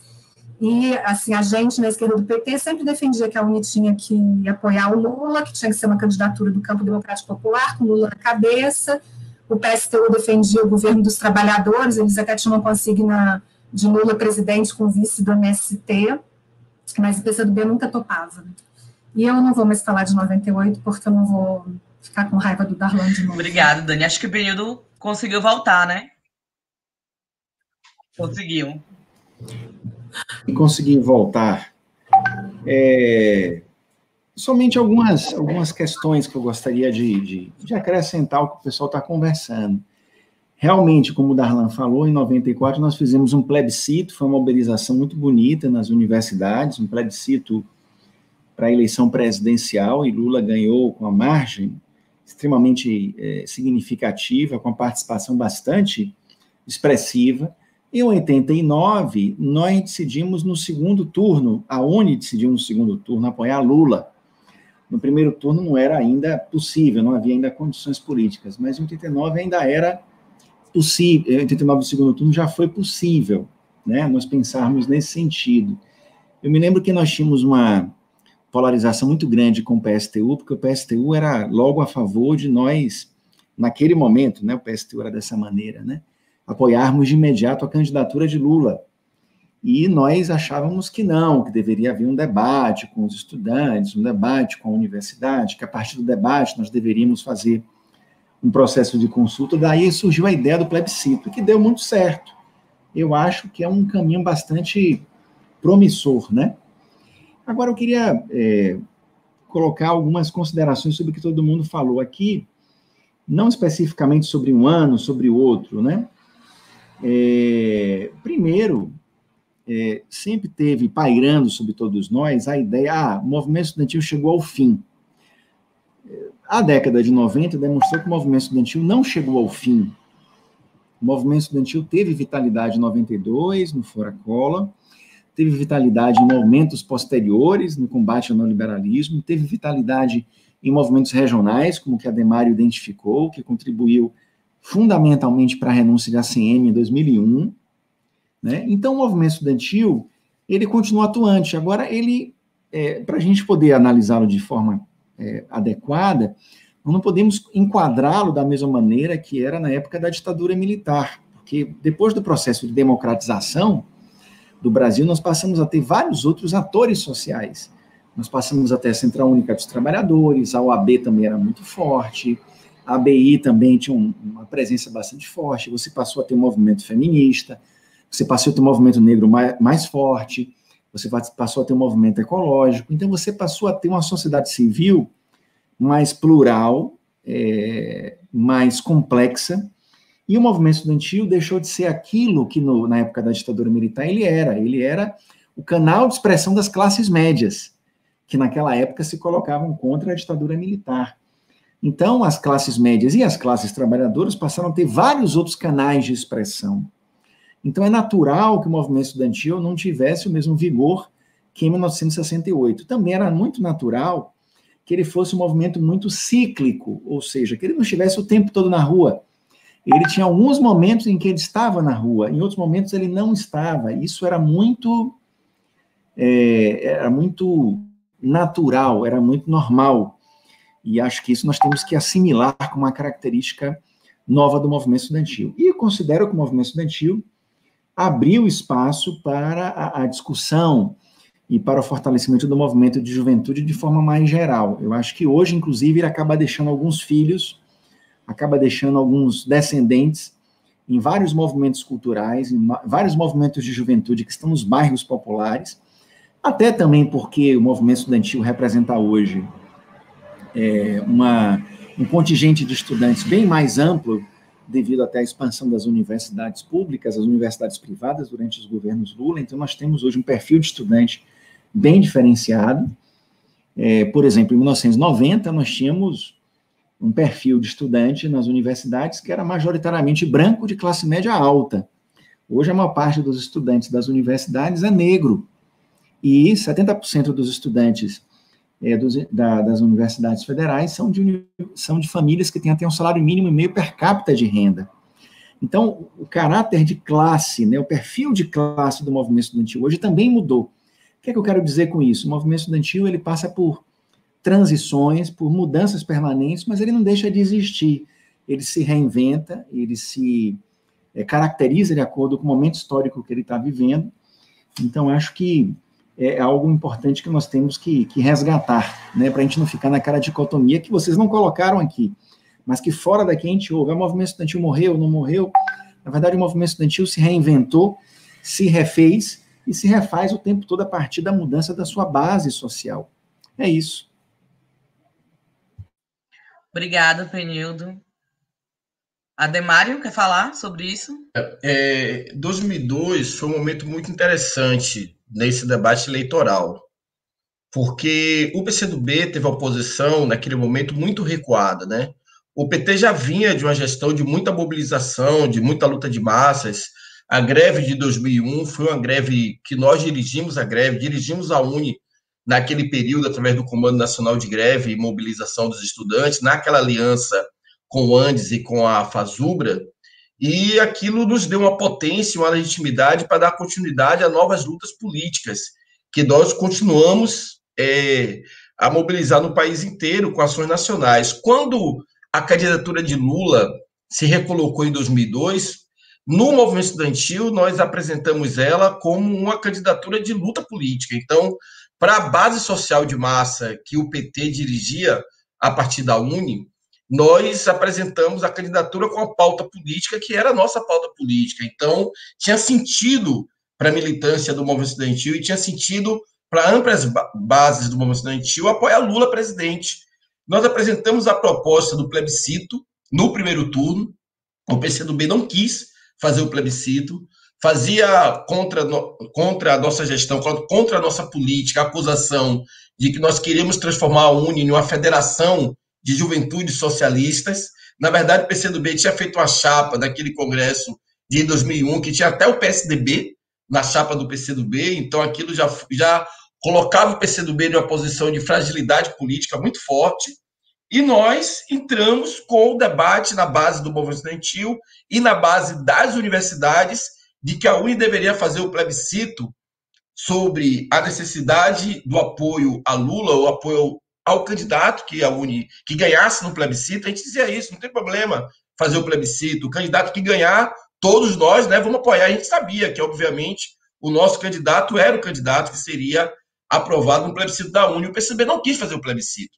Isso colocou o PCdoB em uma grande contradição na base do movimento estudantil, uma base que já tinha feito uma luta de massa muito forte contra o sucateamento das universidades. Nós fomos para a base, organizamos o debate sobre apoio a Lula, e os DCEs, os DAs, começaram a fazer os plebiscitos à revelia da direção da UNE, porque o PCdoB não queria deixar aprovar fazer o plebiscito. Quando o PCdoB foi acordar para esse processo, nós já estávamos fazendo passeatas nas universidades de apoio a Lula. Eu lembro que a primeira passeata que eu participei com esse caráter foi dirigida pelo companheiro Zé Ricardo, que era diretor de políticas educacionais da UNE, com o DCE da UNB, colocando os estudantes na rua em defesa do projeto que era Lula presidente. Então, quando chegou no segundo turno, que o PCdoB topou fazer o plebiscito, a base do movimento e as universidades já estavam tomadas pela candidatura a Lula, e eles perderam também espaço nesse sentido, deixaram a gente botar a cara na rua primeiro com a candidatura de Lula, que já era a candidatura natural dos e das estudantes. Eu acho que tem um fator importante também, característico dessa época, que tem a ver com aquilo que o Langoni perguntou aqui. Por que nós não retomamos mais a direção da UNE como maioria, né? O PT não conseguiu mais fazer isso. Eu acho que tem um desinteresse muito grande, uma incompreensão, talvez até pela característica original de fundação do nosso partido, do que significa o movimento estudantil, do que significa a relação dos estudantes com a União Nacional dos Estudantes, do papel da UNE. A UNE faz parte da alma também, a parte constitutiva da alma do país, como várias outras entidades fundamentais. Acho que o PT tem pouco entendimento sobre o que é a UNE para o Brasil, né? Eu tive a sorte de ser formado com essa ideia da importância da UNE para o país e de como a UNE se torna algo fundamental em nossas vidas quando a gente entra na sua direção política. E, além disso, os níveis de direção política do partido não têm uma estruturação, uma conexão direta com esse papel estratégico do movimento estudantil. É tudo muito solto, né? Então, para a gente conseguir convencer as organizações políticas do PT, as tendências do PT, a enxergar o ME como um papel estratégico, é um debate, é uma batalha política internamente. E, para isso chegar nos fóruns do partido, é uma outra batalha. Eu acho que nós tivemos uma confluência ali de fatores que nos ajudou a ter aquela chapa do PT no Congresso da UNE de 93, ou de 2003. Primeiro foi Genuíno ser presidente da UNE, eu acho que Genuíno, ou presidente do partido, perdão. Eu acho que Genuíno foi presidente do partido, ele tinha uma memória histórica dos tempos e da importância que tinha a corrente política dele lá atrás na direção da UNE. Eu acho que isso ajudou muito, né? Ajudou também o acúmulo que a juventude do PT tinha naquele momento, que já iniciava um debate de concepção sobre juventude partidária que deu hoje na construção da juventude do PT tal como ela é. Acho que isso ajudou muito também. E também nos ajudou, diria um terceiro fator aí, é que a gente vem de uma luta unificada do PT na direção do Comando Nacional de Greve e mobilização dos estudantes. Eu lembro que, inclusive, nós conseguimos realizar, depois de muito tempo, o ENEPT. O ENEPT é aquele ENEPT de Brasília, que foi o ENEPT que nós, consensualmente, conseguimos aprovar ali a chapa do PT para a Uni. Então, ali foi um raio em céu azul, esse é o problema. Então, enquanto o ME não for compreendido como um espaço estratégico, e essa concepção que nós aqui todos consensualmente apresentamos sobre o que é o movimento estudantil não for parte constitutiva da compreensão do partido, nós não vamos ter condições, de fato, de enfrentar uma outra organização política que enxerga o movimento estudantil como um papel estratégico que tem, me parece que 1, 2, 3, 4 níveis diferentes de acompanhamento, né, e de direção para chegar até a diretoria da Uni e a diretoria da UBS. Então, isso é, de fato, priorização, reconhecimento e compreensão do papel estratégico da entidade. Eu acho que o PT precisa dessa compreensão e acho que esse espaço aqui pode ser um espaço que nos ajude a apresentar para o PT essa formulação política.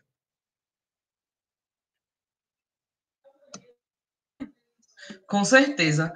Muito obrigada. Eu vou fazer uma pergunta de Langoni, que ele colocou aqui, e aí, já com essa pergunta, que é uma pergunta a todos. O que explica, desde 91, há 29 anos, que a Uni seja presidida pela mesma organização política e qual o nosso nível de responsabilidade por isso? E aí, fazendo essa pergunta, eu já vou, como a gente está com o tempo já um pouco corrido, eu já vou fazer um adendo que é perguntar para vocês, junto com isso, qual é a expectativa de vocês para o movimento estudantil atual. E aí, com isso, né, sobre as expectativas, vocês já fazerem as considerações finais. E aí eu queria inverter a ordem, mas inverter a ordem não muito invertido, mas conversar pela única mulher que está, né, que é a Daniela. Queria começar por Daniela agora. Então, eu vi esses dias o debate sobre os anos 80, né, Langoni? Você fala sobre isso nesse debate, sobre o PCdoB, o JS estarem dirigindo a Uni desde aquele início dos anos 90, né? Eu acho que tem a nossa responsabilidade e tem também o valor deles, né?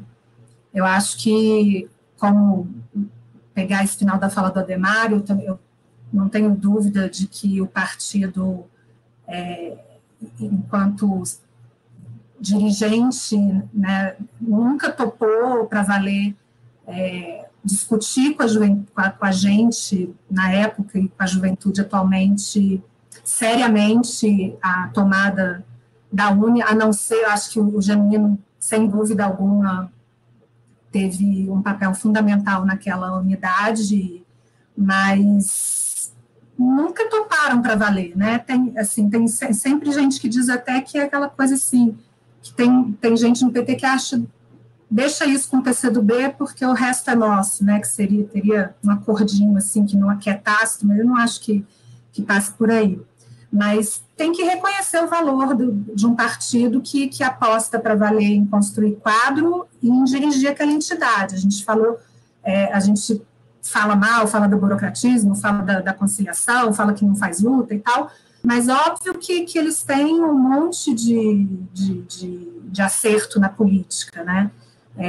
Que passa por dialogar para fora da rede do movimento, igual a gente falou aqui, que passa por ter dirigentes que se dedicam o tempo todo para isso, e não só dentro da Uni, mas dentro da UJS, né? Assim, eles vivem assim, é o ano inteiro, né? Não é só os períodos pré-congressuais, como a gente costuma fazer.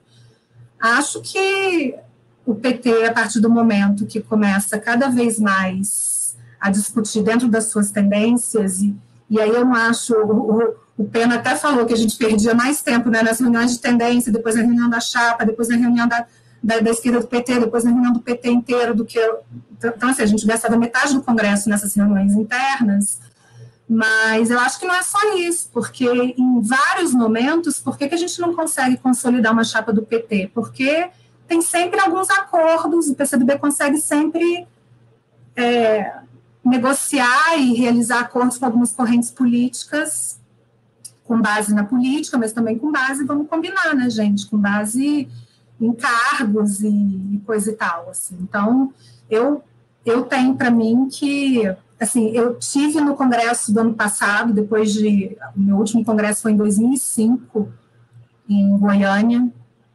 e depois disso eu apareci do ano passado, porque foi aqui em Brasília, que é onde eu estou morando. E é assustador. O Darlan fala que é uma, assim, 7 mil jovens, é um evento de massa, cara, mas é só massa. Porque, assim, já não... A possibilidade de fazer debate, de ser ouvido na nossa época, já era muito pequena. Mas ainda tinha alguns grupos de discussão, ainda era um pouco permeável. Agora as pessoas não se ouvem. Você entra naquele ginásio e é só batuque. Ninguém mais fala, ninguém mais é ouvido. Assim, para mim foi uma experiência... Claro que eu já sabia, né? Eu continuo conversando com a turma da juventude, eles estão nas nossas instâncias de direção na articulação de esquerda, então eu sempre tive noção de como os congressos foram piorando. Mas quando você está lá, é assustador, assim, não tem mais, assim, não se altera, não se debate, assim, ninguém vai ser convencido na política de nada. Se aparecer por acaso, né, um delegado independente, é assustador o que virou o Congresso. O Ademário falou isso, eu não sei se isso pode ser um embrião, mas eu acho que está na hora de voltar a discutir seriamente. Acho que é importante para a UNE, acho que é importante para o movimento estudantil ter uma oposição potente, uma oposição guerreira, uma oposição para valer a essa direção dessa entidade. Isso é importante, isso ajuda a UNE, pode até não ganhar hoje, pode até não ganhar amanhã, mas é importante para o movimento estudantil, é importante para a entidade, para fazer ela andar, você ter uma oposição que seja vigorosa. Se esse não é o embrião, e talvez seja um pouco, mas eu acho que está na hora da gente voltar nas instâncias partidárias e nas organizações políticas a debater seriamente a unidade petista na entidade. Vamos chamar o NPT para o ano que vem, vamos voltar, tem que voltar a discutir, né? Tem que voltar a participar, atividades comuns entre nós, assim, eu acho isso fundamental. A gente teve NPT o ano passado, e eu acho que eu era diretora da UNE, né? E eu acho que o NPT, inclusive, foi importante para a gente, enquanto juventude do PT, a gente voltar a discutir mais internamente, assim, para não ficar só nas bilaterais, né? Que é o que acaba acontecendo, levando para o Congresso, e a gente chega no Congresso e a gente vê lá nas plenárias a disputa das baterias, mas não vê a disputa na política, porque parece que já está ganho, assim. Acho que é, inclusive, uma crítica que a minha geração, né, já estou fora do movimento estudantil agora, mas que essa geração de agora e as futuras precisam discutir, assim. E aí eu vou passar para Ademário, depois para Penildo e, por último, Darlan, certo? Nunca pode deixar o Darlan falar por último, é um perigo. Gente, é o seguinte, eu quero dizer para vocês que o que eu espero muito do movimento estudantil e dos petistas no movimento estudantil é que a gente volte a ter, de fato, chapas do PT. O PT volte a organizar sua própria chapa para disputar o Congresso da UNE. Acho que é ruim para a UNE, acho que é ruim para o movimento estudantil, é ruim para a construção da própria entidade, um partido como o PT não ter sua própria organização política. O PT até poderia fazer uma chapa de unidade com o PCdoB a partir de um projeto petista. Então a gente precisa resgatar isso, porque nós temos uma contribuição imensa para a história da entidade, e muitas vezes essa nossa contribuição é apagada da história da própria UNE ou da história do próprio PT, então os petistas do ME acabam vivendo em um limbo, né? E esse limbo não é ruim para a UNE, por quê? Porque várias e várias lutas políticas históricas da União Nacional dos Estudantes, várias conquistas, vários instrumentos organizativos da UNE, muitas das concepções que construíram a entidade até hoje, elas têm a ver com a formulação do PT, né? Acho importante a gente compreender isso. E essa contribuição precisa ser sistematizada, reapresentada, estudada, e precisa ser compreendida como um legado que o PT tem para a história da União Nacional dos Estudantes. Acho que essa é uma questão. Então, o que eu espero do ME, de fato, é que o PT volte a ter o seu próprio projeto político para a disputa dessa entidade, para apresentar também estratégia de compreensão do seu rumo para o futuro. Eu acho que essa é uma questão. Eu acho que não existe o espaço mais importante, até hoje, para a atuação da juventude brasileira mais forte, mais orgânico, mais formador e com mais capacidade de disputar a sociedade do que o movimento estudantil. Eu continuo com essa opinião, mesmo hoje lidando com um raio de ação social muito mais amplo que o ME, por ser presidente de partido, mas o ME continua sendo, de fato, um espaço fundamental. Acho que a gente deve se lembrar do que foram as mobilizações do ano passado, né? As mobilizações de 2019 contra o corte de verbas, o ressurgimento nas ruas do ME, e, na minha opinião, o ano passado foi o momento que essa nova geração, que entrou pelas cotas da universidade, que é a geração dos nossos governos, o ano passado ela inaugurou as ruas como movimento de massas. Eu acho que é importante a gente compreender isso, e isso foi uma coisa muito forte, e tem um caldo político ainda para o futuro na construção desse processo.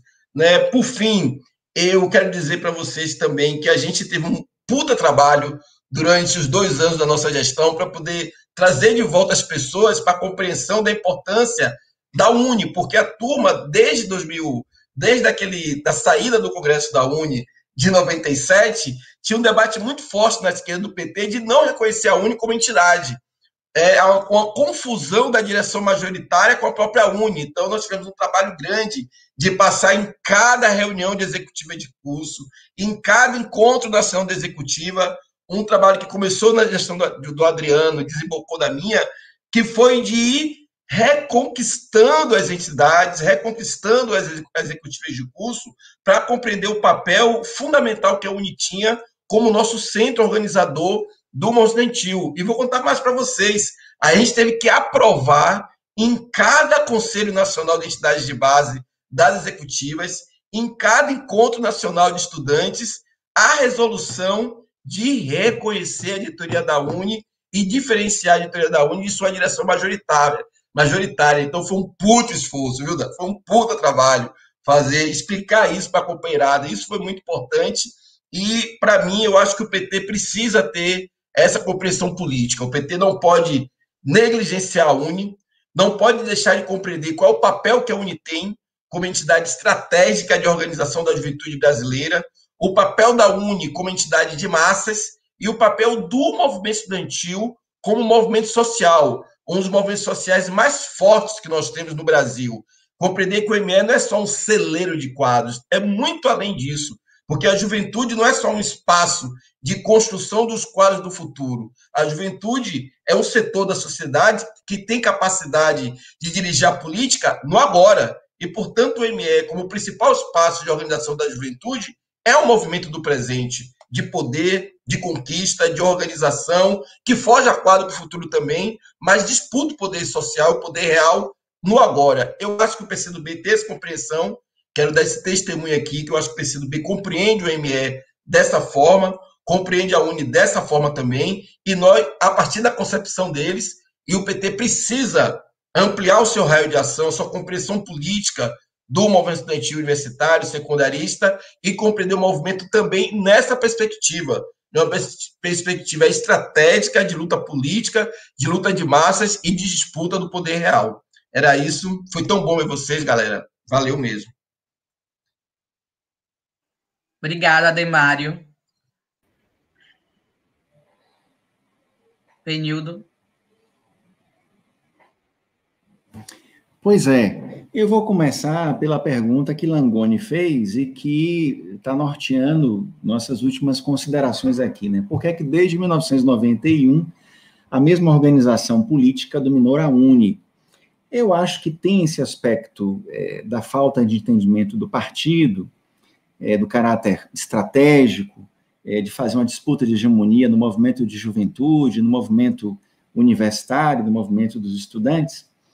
Mas eu acho também que nós tivemos uma mudança a partir de 1991, que acabou colocando a disputa interna das tendências do PT num patamar mais elevado do que a preocupação com a disputa no próprio Congresso da UNE. Talvez pelo PT, pelo fato do PT já estar disputando a presidência da República, pelo fato do PT já ter um papel muito importante na sociedade. Então, eu considero que esses congressos da UNE eram muito mais campos de experimentação das disputas internas das tendências, e não havia um compromisso muito grande, um interesse muito grande mesmo em disputar a direção da entidade. Eu acho que isso daí é muito, muito claro, né? Eu me lembro que os 3 presidentes do PT que nós tivemos, né? O Langoni está aqui com a gente, tivemos também o Juliano Koberlini, o Valmir, os 3 foram do PRC, mas o PRC tinha uma organização de massa que era Caminhando, que conseguia dialogar muito com a juventude. Eu acho que, e na hora do Congresso, né, a Caminhando se unificava com os outros grupos do PT. Inclusive, em 87,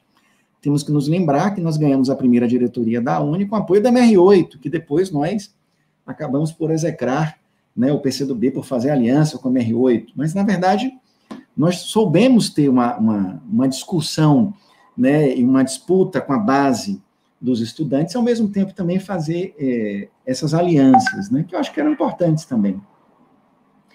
Então, eu considero que nós tivemos muito esse processo da disputa interna.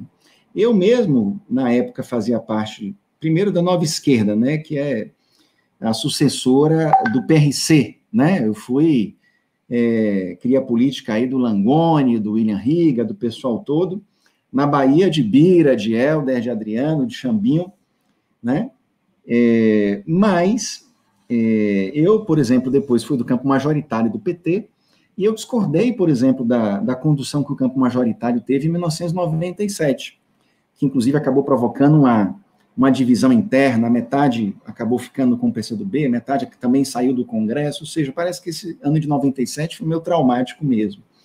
Então, acho que, e esse movimento de fazer aliança com o PCdoB, acho que foi muito norteado devido a uma política mais externa à UNE, porque a nossa base não queria isso. Então, acho que nós tivemos muito uma importação dessa disputa externa à UNE, uma importação dessa disputa entre as tendências do PT, e isso eu acho que foi um dos principais fatores. A expectativa sobre o ME atual. Eu acho que nós temos chance de ter uma volta em 92, porque nós temos uma recessão brutal, e nós não podemos esquecer que em 92 nós tivemos também uma recessão brutal, temos hoje uma quebradeira da economia, temos um esgotamento de um modelo econômico, social, político, e naquela época nós também vivíamos esse processo de crise, né? Ou seja, em 92 nós não tivemos somente uma crise, entre aspas, ética, contra a corrupção. Na verdade, nós tínhamos um processo de desemprego extremamente acentuado, de recessão, de fome, de miséria, que acabou alavancando o fora-colo. Então, acho que nós temos uma perspectiva do movimento estudantil voltar a ter um protagonismo agora. Acho que, por outro lado, está na centralidade da disputa agora com o bolsonarismo a universidade, a ciência e a educação. São 3 instâncias que o bolsonarismo ataca diretamente. Então, não há como negar a importância do movimento estudantil, universitário, secundarista, nessa disputa. O bolsonarismo, diferentemente de outros momentos, da direita, de outros momentos, faz a disputa de valores. O bolsonarismo diz que é contra o socialismo, que é a favor do capitalismo, que é a favor da ditadura. Nós temos que começar a pensar em fazer uma disputa ideológica também, afirmando outros valores, como o socialismo, como outros valores. Então, acho que a universidade, a educação, a ciência tem que estar na centralidade dessa nossa disputa. Acho que aí o movimento estudantil pode avançar bastante. E acho, particularmente, que a esquerda deve um projeto mais amplo de universidade para apresentar ao país. Eu acho que nós defendemos a universidade como princípio, mas acho que a gente poderia se aprofundar mais. Outro aspecto, para terminar, o professor falou, a falta de diálogo nos congressos da UNE. Eu noto que talvez nós realmente estejamos vivendo hoje uma época de chegada no movimento estudantil de um estilo de fazer política neopentecostal, ou seja, você chega numa grande massa, começa a gritar, começa a ter cânticos, começa a emular a massa. Então, acho que esse é um problema que nós temos, né? Acho que isso faz parte do nosso tempo. É uma falência da política, uma falência do processo da racionalização na política. Acho que nós temos que fazer esse debate para tentar reverter esse processo. E, por fim, eu acho que o PT tem que estar unificado, isso tem que ter uma organização de massa, temos que parar de fazer essa discussão somente internista. Nós temos que, depois de fazer essa discussão interna, sair para discutir a sociedade. Um bom exemplo, o Levante Popular da Juventude. O Levante Popular da Juventude cresceu muito. Nós até brincamos, né? O Levante Popular da Juventude podia até estar no PT, mas não está, mas faz muito trabalho de base, porque justamente consegue fazer essa interlocução mais ampla. No mais, eu queria agradecer o convite do companheiro Márcio Jardim, da Fundação Perseu Abramo, dizer que é um prazer estar aqui com vocês todos, né, com a Daniela, com a Demário, com a Caju, especialmente com o Darlan, né, que eu me sinto honrado dele terminar, dele finalizar o nosso debate de hoje à noite. Um grande abraço. Muito obrigado, Fenildo. Darlan. A desgraça é que eu vou discordar do Pena. O Pena me faz uma gentileza dessa que é para eu não poder discordar. Olha a sacanagem. Bom, assim, eu estou numa posição que me permite uma certa liberdade, que é o fato que eu não sou mais do PT. Inclusive, eu faço parte hoje da Consulta Popular, faço parte do campo, inclusive, da companheira que é hoje a vice-presidente da UNE, que é a companheira Hélida. Mas, assim, a minha leitura é uma leitura diferente. Para mim, uma questão que ajuda, tem várias coisas que ajudam a entender. Eu acho que tem um pouco esse negócio do acordo com o PCdoB, de o PCdoB ter a UNE, deixa o cara ter a UNE. Acho que isso é parte do raciocínio de algumas das cabeças dirigentes do PT. Mas existe uma outra coisa. Assim, o fato é que, com a exceção de um período relativamente curto, que vai de mais ou menos 90 até 93 aproximadamente, tirando esse período de 90 a 93, a maioria do PT no movimento estudantil nunca foi a maioria do PT. Sempre foram segmentos à esquerda. Assim, e vamos ampliar esse escopo aí. O Langoni falou faz 29 anos, mas não é só faz 29 anos. Tirando o período de 87 a 91, desde a reconstrução da UNE, ou seja, de 79 até agora, com a exceção do período 87 a 91, o PCdoB dirigiu. E, com a exceção desse período entre 90 e 93 aproximadamente, assim, quem foi maioria no PT no movimento estudantil não foi o campo majoritário petista, não foi a velha articulação, não foi a Unidade na Luta, não foi o CNB, nunca foi. Sempre foram setores à esquerda. Assim, os 3 presidentes da UNE que o PT elegeu foram eleitos, dois do PRC e um do PRC em transição para a nova esquerda, né? O Valmir e o Juliano no PRC e o Langoni já no período de transição do PRC em processo de transformação, ainda existindo o PRC, mas já em processo de transição. E depois, assim, praticamente todos os vice-presidentes da UNE foram ligados à esquerda petista. Assim, todos os primeiros nomes do PT no movimento foram ligados à esquerda petista. Então, assim, quando a articulação foi maioria, foi possível construir uma unidade. Nesse período de 90 a 93, foi quando o PT lançou em 91 que é para fazer acontecer, que foi a primeira tese unitária do PT. Uma desgraça, né? Que o PT vai e perde o Congresso em 91 e a presidência volta para o PCdoB. Mas, enfim, foi a primeira tese unificada, a primeira vez que o PT foi todo com uma tese só para o Congresso da UNE foi em 91, com a articulação dirigindo. Aí todo mundo topava se unificar em torno da maioria da articulação. No momento em que a esquerda voltou a ser a maioria, que foi exatamente no período em que eu virei vice-presidente da UNE, que o Maurício Durá se tornou secretário nacional de juventude do PT, acabou, não tinha mais unidade, porque a articulação não topava unidade, a articulação não topava compor, a não ser sendo maioria. E aí, realmente, assim, pedir para a articulação, vamos falar a verdade, assim, né? A gente sabe como essas coisas funcionam. Pedir para a articulação investir em transformar um determinado movimento, em ganhar uma determinada entidade, que quem vai dirigir é um segmento que lhe faz oposição dentro do PT, vocês acham mesmo que investiria? Eu acho que não. Assim, a gente teve uma conversa, em 93, eu estava na UNE, na executiva da UNE, na vice-presidência logo ali adiante, estava no Coletivo Nacional de Juventude, teve uma reunião com o Lula foi eleito presidente do PT no 8º encontro, e a gente foi conversar com o Lula, e uma das coisas que eu falei, eu era da UNE, aquela coisa desesperada, o PCdoB ganhava tudo da gente naquela época, muitos anos sem ganhar uma única votação em coisa nenhuma, e eu lembro que eu virei para o Lula e falei assim, cara, vocês têm que ajudar a gente a ganhar a UNE, o PT tem que investir, a base estudantil é petista, o Lindbergh falava isso, o Lindbergh era do PCdoB, e ele dizia para mim, Darlan, eu não entendo como é que vocês não ganham a UNE, a universidade é petista, os estudantes são tudo petistas, como é que vocês não ganham a UNE? Assim, eu falei mais ou menos isso para o Lula. O Lula falou: nós não temos que ganhar um, nós temos que ganhar o Lindbergh. O que o Lula queria era ganhar o Lindbergh. E ganhou, efetivamente, o Lindbergh. Foi o PT, melhor o Lindbergh. Para todo mundo, acho que é melhor o Lindbergh no PT, porque o Lindbergh é um baita quadro nacional, etc. Mas a verdade é que a corrente, a principal corrente dirigente do PT não tinha interesse em investir, que um monte de maluco esquerdista, nós, quero dizer, ganhássemos, conquistássemos uma entidade com a importância e com a dimensão que a UNE ganhou depois do Fora Collor. Aí realmente não fazia muito sentido. Deixa com o PCdoB, porque se não for do PCdoB vai ser desses loucos da esquerda. Mais uma vez, loucos da esquerda somos nós. Então eu acho que esse investimento ele não ia acontecer, não ia rolar, não aconteceu mesmo. Claro que tem várias outras coisas envolvidas, tem vários outros problemas relativos a isso. O próprio fato do PT ser um partido de muitas tendências dificulta a unidade, etc. e tal. Mas assim, se a direção do PT resolve, nós vamos investir, nós vamos ganhar esse negócio, ganhamos. Assim, essa aqui é a real, ganhamos. Bom, voltei anos no tempo agora e voltei às nossas polêmicas de 25 anos atrás e tal.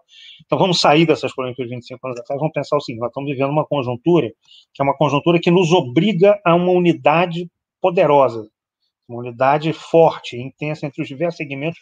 Na minha opinião, e nisso eu sei que eu tenho divergência até com alguns companheiros aqui, assim, eu acho inclusive que obriga a esquerda a uma união com segmentos para além da esquerda, em defesa da democracia, na resistência contra a ofensiva fascista. Como eu sou o último a falar, eu não vou me aprofundar nessa questão polêmica. Vou ficar naquilo que eu acho que nos unifica. Ficar naquilo que nos unifica. O que nos unifica? O que nos unifica é o fato de que nós precisamos de uma unidade do conjunto da esquerda, de todos os segmentos. Eu, como militante da Consulta Popular, assim, defendo a unidade com o PT, defendo a unidade com o PCdoB, defendo a unidade com o PSOL, defendo a unidade com todos os segmentos da esquerda que sejam capazes de se colocar numa posição de enfrentamento, porque nós estamos numa defensiva braba, né? Assim, nós precisamos de um movimento estudantil, Ademar, mas assim, nós precisamos de um movimento estudantil e mais um monte de coisa, assim, né? É uma situação muito difícil. E se a gente não tiver força nas ruas, e estudante é bom de botar gente na rua, né? O Ademário lembrou bem as manifestações do ano passado. Se a gente não conseguir virar essa situação, nós estamos assim, o golpe não acabou, né? Assim, as novas etapas do golpe ainda não se esgotaram. A gente não sabe para onde pode ir ainda. A coisa pode piorar mais do que ela já piorou. Aliás, a coisa pode se tornar muito mais grave e fazer com que aquilo que a gente vive hoje seja considerado um passeio no parque, comparado com o que ainda pode vir por aí em termos de aprofundamento do autoritarismo. E a melhor forma de enfrentar isso é buscar a maior unidade possível das forças de esquerda, e, na minha opinião, também das forças democráticas, e que essa unidade se manifeste nas ruas.